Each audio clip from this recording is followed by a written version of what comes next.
وہ اللہ رب العالمین کہ جو زمین سے لے کے آسمان تک جو درمیانی خلا ہے، ستاروں سے، سیاروں سے اور نہ جانے کن کن چیزوں سے، اللہ نے ان سب کو بھر دیا۔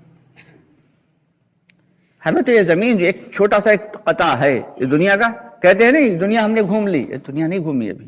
یہ جو لفظ ہے اللہ اکبر، اس اللہ اکبر کے لفظ میں نہ جانے کیا کیا چھپا ہوا ہے۔ یہ اللہ سب سے بڑا ہے کہ اگر ہم زمین سے چلیں تو زمین کتنی بڑی ہے؟ سمندر 7 گنا زیادہ ہے اور زمین اس کا 1/7 حصہ ہے۔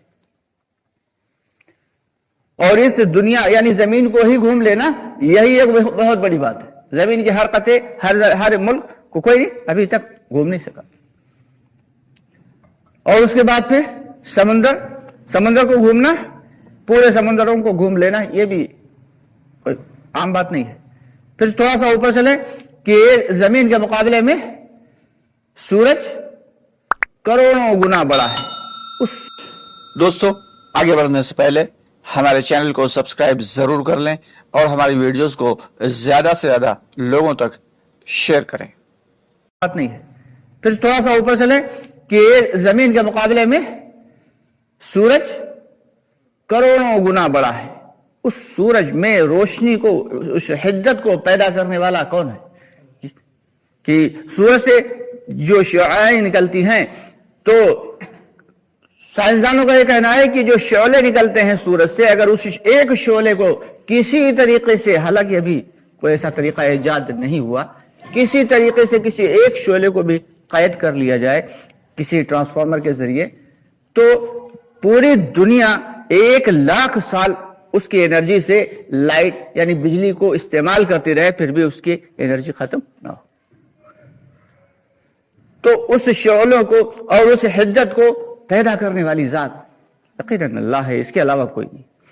اور اپنے وقت کے اوپر وقت مقررہ پہ نکلتا ہے اور اپنے وقت مقررہ پہ روز کی روز ڈوب جاتا ہے۔ کسی دن سورج منع کرتا ہے کہ میں نہیں نکلوں گا، یا کوئی سائنٹیفک خرابی آ جائے، خدا نخواستہ سورج نہ نکلے، پھر کیا کریں گے ہم لوگ؟ تو اللہ کی قدرت اور اللہ کی ربوبیت اور اللہ کی وحدانیت اور اللہ کی طاقت کو اگر پہچاننا ہے تو دوستو مخلوقات پہ غور و فکر کرنا ہے۔ زمین سے کروڑوں گنا بڑا سورج، اور اس سورج سے بھی اوپر کیا ہے؟ ستارے ہیں۔ وہ ستارے جو زمین سے اربوں خربوں گنا بڑے ہیں، لیکن کسی ایک بندی کی طرح نظر آتے ہیں، تو وہ زمین سے کتنی زیادہ اونچائی پہ ہوں گے۔ یہ یونیورس میں یہ ایسی اربوں خربوں دنیایں سما جائے، پتہ بھی نہیں چلے گا۔ زمین سے لے کے آسمان تک جو اللہ نے چیزیں بنا کے رکھی ہیں، ایک ایک ستارہ جس کی ابھی روشنی زمین تک نہیں پہنچی، ایسے بھی ستارے موجود ہیں کہ زمین والے ابھی اس کو دیکھ نہیں پا رہے۔ اور جو لاکھوں کروڑوں ستاروں سے جھنڈ کے ملا ہوا جو جھنڈ ہوتا ہے، جس کو کہکشاں کہتے ہیں، انگلش میں اس کو گیلیکسی کہتے ہیں، ایسی کروڑوں اربوں گیلیکسیز پورے کے پورے یونیورس میں گھوم رہی ہیں۔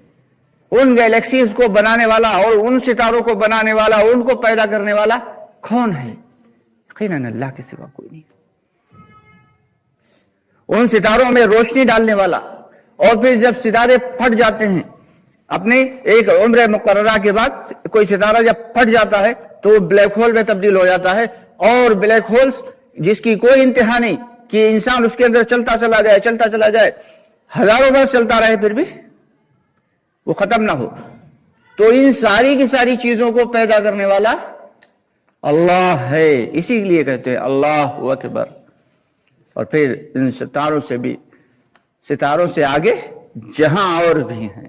اس کے بعد ایک پہلا آسمان آتا ہے، اور پہلے آسمان کی جو علماء کرام، مفسرین کرام ایک بتاتے ہیں نشاندہی کے طور پہ، کیسے اندازہ لگائے کہ زمین کے مقابلے میں کتنا بڑا ہے۔ کسی بہت بڑے کوئی ریگستان میں انگلی کا ایک چھلا ڈال دیا جائے، تو اس چھلے نے انگلی کے چھلے نے جو رنگ نے جگہ گھیری ہوئی ہے، وہ دنیا ہے، یعنی زمین ہے۔ اور باقی کا پورا ریگستان جو ہے وہ کیا ہے؟ آسمان ہے۔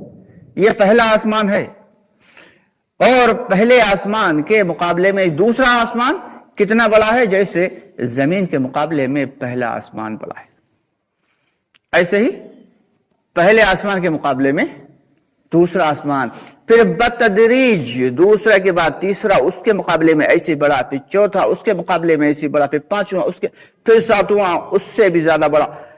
ان 7 آسمانوں کو بنانے والا رب العالمین خود کتنا بڑا ہوگا؟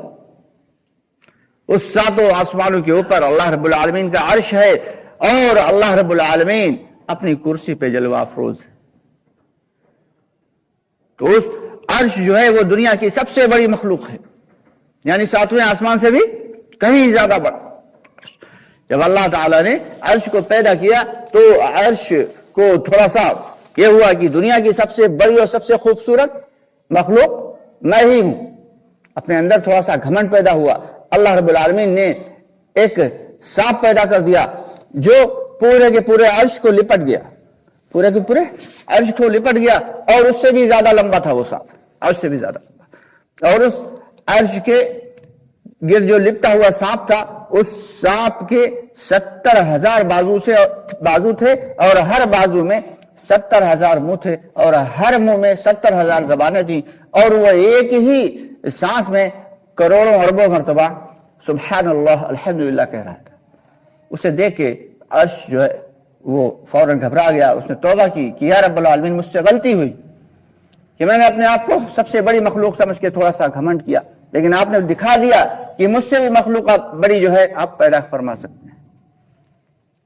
حضرت جبرائیل علیہ السلام کا واقعہ آتا ہے کہ اللہ کے نبی صلی اللہ علیہ وسلم نے پوچھا کہ اے جبرائیل تم تو بہت بڑے فرشتے ہو، اور جبرائیل علیہ السلام کا قد و قامت کیا ہے کہ اگر اپنی اصل حیت پہ آ جائیں تو پیر تحت الثری میں، زمینوں کے نیچے، اور سر آسمانوں میں،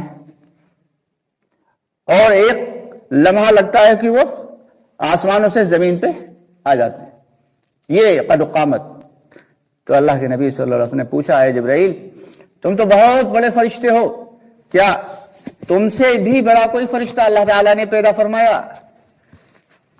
تو اللہ رب العالمین نے تو حضرت جبرائیل علیہ السلام نے کہا یا رسول اللہ صلی اللہ علیہ وسلم یہ میری قد و قامت کیا ہے؟ کچھ بھی نہیں، باقاعدہ ایک پورا سدلقن نام کا ایک قبیلہ ہے جس میں بے شمار فرشتے ہیں، اور اس میں کا ایک فرشتہ اتنا بڑا ہے کہ اگر دنیا کے ساتوں کے ساتوں سمندر اس کے ہاتھ کے انگوٹھے کے ناخن پہ رکھ دیے جائیں تو ذرا بھی نہ چھلکے۔